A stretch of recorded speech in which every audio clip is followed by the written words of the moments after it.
Pagkaupo pa lamang sa pwesto, pinag-resign agad ni DPWH Secretary Vince Dizon ang lahat ng opisyal ng kagawaran mula undersecretary hanggang district engineers. Ayon kay Dizon, papatawan din ng lifetime ban ang mga kumpanyang nasa likod ng palpak na flood control projects. Si Clazel Pardilla sa detalye.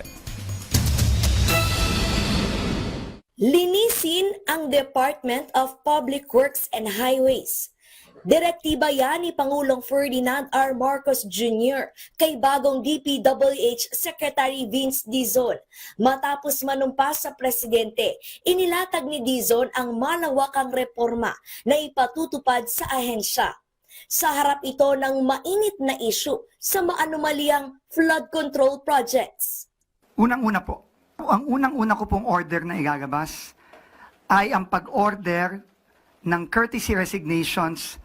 Talagang yung galit ng ating Pangulo, kailangan, ang sabi niya ay kailangan mag-translate na into concrete action. Kabilang sa pinagbibitiw ang mga undersecretary, assistant secretary, division head, regional director at district engineer.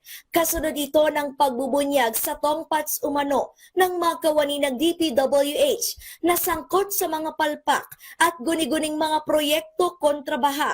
Hindi po magkakaroon ng ganitong klaseng mga proyekto kung walang kakuntsaba sa loob ng DPWH. Kailangan talaga clean slate tayo, yun ang sabi ng Pangulo. At hindi pwedeng top lang, hindi pwedeng bottom lang, top to bottom. Dahan-dahan nating i-fill up itong mga posisyon na ito ng mga tao na tingin natin kasama ng Pangulo sa paglilinis nitong ahensyang ito. Papatawa naman ng lifetime ban ang mga kumpanya na nasa likod ng mga binalahurang flood control project.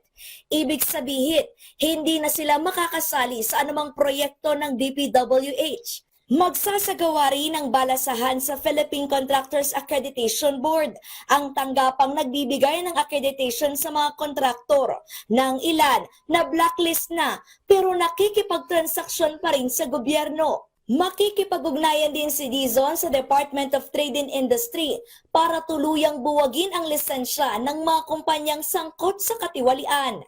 Ipaayos ni Dizon ang mga substandard na proyekto, hahabulin ang mga pasimuno ng ghost projects, walang ligtas kahit pa ang nagbitiw na si DPWH Secretary Manny Bonoan.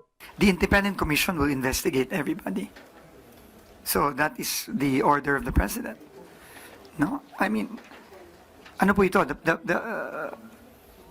people deserve accountability. Yun po ang sabi ng ating Pangulo. Ang sinasabing Independent Commission ni Dizon ang bubuin ni Pangulong Marcos para manguna sa investigasyon ng mga flood control project. Target itong magsagawa ng komprehensibong review sa mga proyekto, tukuyin ang mga irregularidad at mga tiwaling individual na salarin sa mga ghost at substandard na proyekto kontra baha. Kampante po ako dahil yun po ang sabi ng ating Pangulo. Uupuan niya ng mga forensic investigator, mga abogato, justices at prosecutor. Clazel Pardilla para sa Pambansang TV sa Bagong Pilipinas.